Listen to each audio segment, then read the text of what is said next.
I want you to place your one hand on your chest and one hand just below your navel. And where you are there, close your eyes and just start breathing.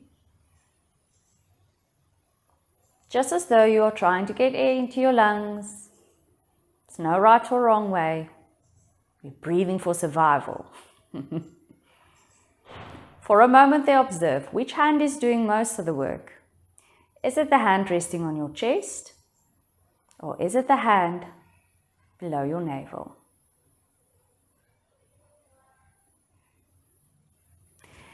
If you found that your hand resting on your chest was doing most of the work and not the hand below your navel, a very nice exercise, one, assisting you to observe your breathing a little bit better, assisting you to better diaphragmatic breathing, but also a very nice relaxation technique. Join me on the mat. As we go and lie on our tummy, allow your forehead to rest on your hands because we want our breathing to be continuous and we want it to breathe through our nose. Open your legs slightly, turn your feet out, and now again, just allow your breath and allow the mat to give you that proprioception towards where your breathing is going. So if it's more comfortable resting your forehead on your hands, do so. So as you breathe in, you breathe all the way down.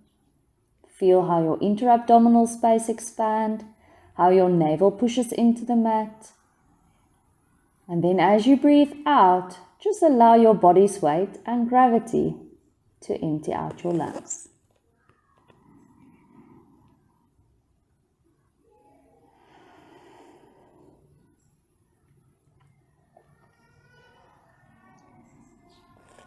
Take a couple of minutes and just enjoy you feeling how you are breathing, where you are breathing.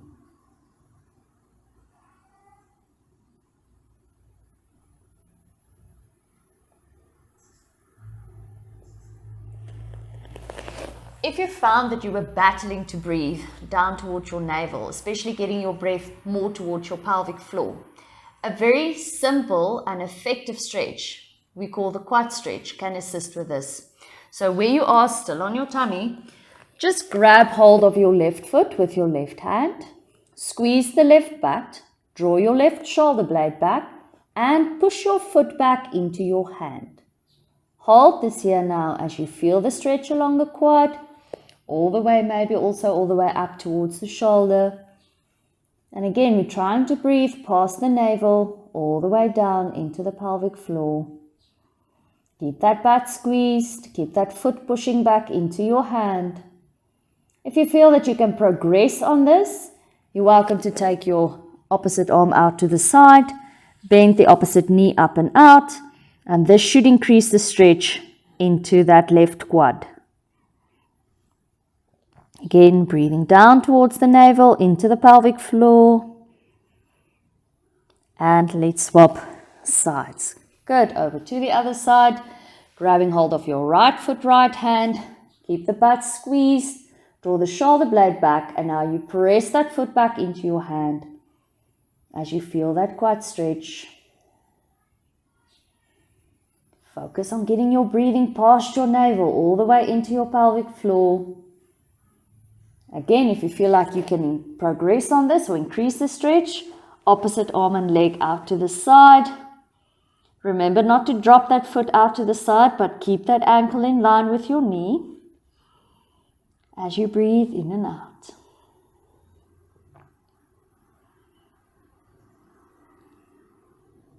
Good. Straighten out your legs, let go of your foot. Let your forehead again just rest on your hands.